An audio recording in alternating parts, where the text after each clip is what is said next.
8 Rolex watches are trading below retail right now, not a few $100s below. One of these dropped over $4,000 off its listed price. Here's the thing, Rolex isn't putting these on sale. This is happening on the secondary market, where dealers are quietly cutting prices because retail went up twice this year, while demand for certain references went flat. We're talking gold pieces, two-tone Datejusts, and the massive dive watches nobody's actually diving with. Today, I'm walking through all 8, exactly how far each one has fallen, why it's happening, and which of these are actually smart buys versus which ones I'd think twice about.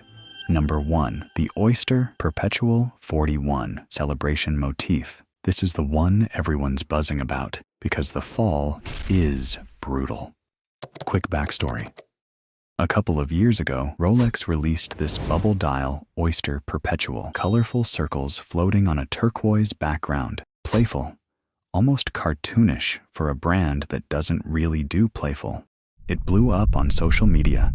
And because Rolex barely made any, prices went vertical. Retail on the steel 41mm version is $6,400. At the absolute peak, people were paying north of $32,000 for it. It's now settled around $20,500 to $23,000. Still nowhere near retail, like the smaller 31mm version crashed all the way to $11,000. But even the 41mm has shed over $10,000 in paper value from the top. That's what a bubble deflating looks like in real time. Number 2, Explorer 2, Polar 42mm. Now this is a completely different situation. This isn't a bubble popping.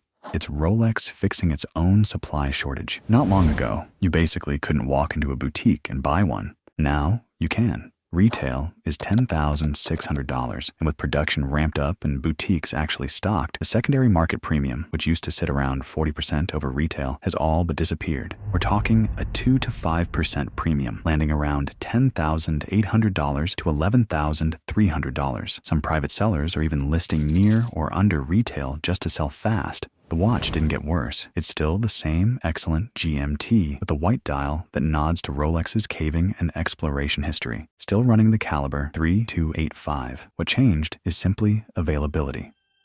Number 3, Sea Dweller 43mm.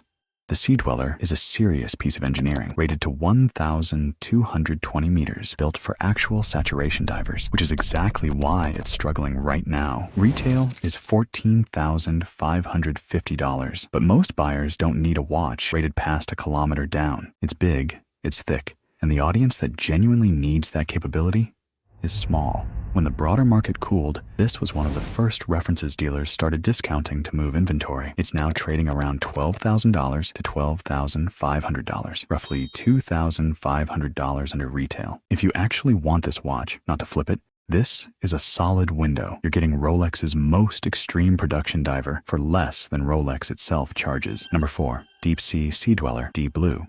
Same story as the Sea Dweller, just cranked up further. This one's rated to 3,900 meters, deep enough that its design lineage traces back to James Cameron's dive to the bottom of the Mariana Trench. At 44mm and nearly 18mm thick, it's a lot of watch. The gradient blue to black dial is stunning, and the history is real. But most people shopping oversized tool watches have plenty of other options right now, and dealers are still working through inventory. It's trading around $14,100 to $14,600, about 10% below retail. For the specific buyer who wants the deepest rated Rolex ever made, that's a real discount on a watch that hasn't gotten any less impressive just because sentiment cooled.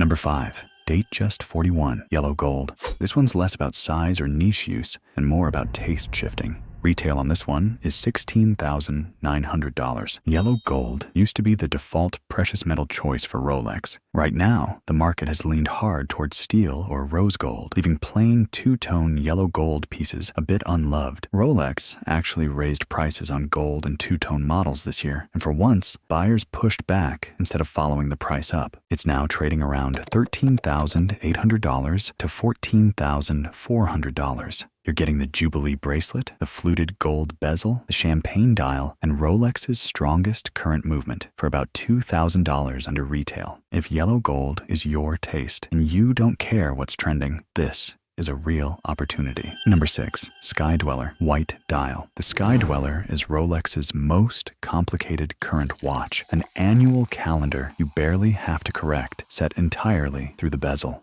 And somehow, it's become one of the easier Rolexes to just walk in and buy. Retail is $24,050. Part of the issue is the look, the mixed steel and gold case, the busy calendar dial, and the larger 42mm size. It's a lot going on. It's now trading around $17,800 to $18,900, about 12% under retail. If you want a Rolex with an actual complication and don't care about chasing trends, this might be the single best more watch for less money opportunity. Number 7, Yacht-Master 40 Everose Gold. Here's where things get steep. This watch retails for $37,700, and right now it's trading around $25,900 to $27,200, over $3,500 below retail on a solid gold watch. Everose Gold on a rubber strap felt fresh a couple of years back, but trends like that don't always hold, and serious collectors have drifted back toward the classics. I'll be honest, this is the first one on the list where I'd pump the brakes a bit. It's beautiful and comfortable, but the resale story is genuinely uncertain. Buying it because you love it